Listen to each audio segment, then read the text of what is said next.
Fascist সরকারের আমলে যেভাবে নোয়াখালীর চৌমুহনী বাজারে সড়ক আর ফুটপাত দখল করে ব্যবসা বাণিজ্য চলত, সেই ধারা এখনও বজায় রয়েছে। রাজনৈতিক পট পরিবর্তন হলেও দখলমুক্ত হয়নি ফুটপাত আর সড়কগুলো।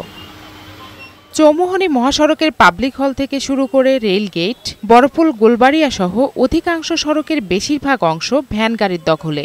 এসব ভ্যান গাড়িতে অস্থায়ী দোকান বসিয়ে বেচাকেনা চলে। এতে যানজটের কবলে পড়তে হয় চলাচলকারীদের।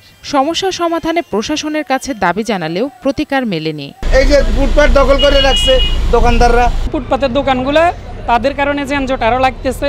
2 লেন দেখ 4 লেন দেখ যখনই দেখ তার অর্ধেক রাস্তা পার্কিং এবং এই ফুটপাতে যায়। রাস্তার পাশে বিভিন্ন ছোট ছোট ভ্যান, বিভিন্ন ছোট মালগাড়ি থাকার কারণে এই জ্যামগুলো হচ্ছে। অফিসে সময় মতো আমরা যেতে পারি না এই জ্যামের কারণে। হকারদের জন্য সরকারি জায়গাগুলো বরাদ্দ নিয়ে হকার পুনর্বাসনের ব্যবস্থা করা দরকার। সড়কে শৃঙ্খলা ফেরাতে কার্যকর পদক্ষেপ নেওয়ার কথা জানিয়েছেন উপজেলা নির্বাহী কর্মকর্তা। ফুটপাতে সিএনজিগুলো যত্র পার্কিং করে এগুলোর বিরুদ্ধে আমরা ব্যবস্থা নেব। এর পাশাপাশি যারা হকার, যারা হচ্ছে ভ্যানে করে রাস্তার মাঝখানে গাড়ি চলাচলের প্রতিবন্ধকতা করে, তাদেরকেও আমরা হচ্ছে খুব দ্রুত আইনের আওতায় নিয়ে আসব। জান্নাতুল ফেরদাউস কণা, বৈশাখী সংবাদ।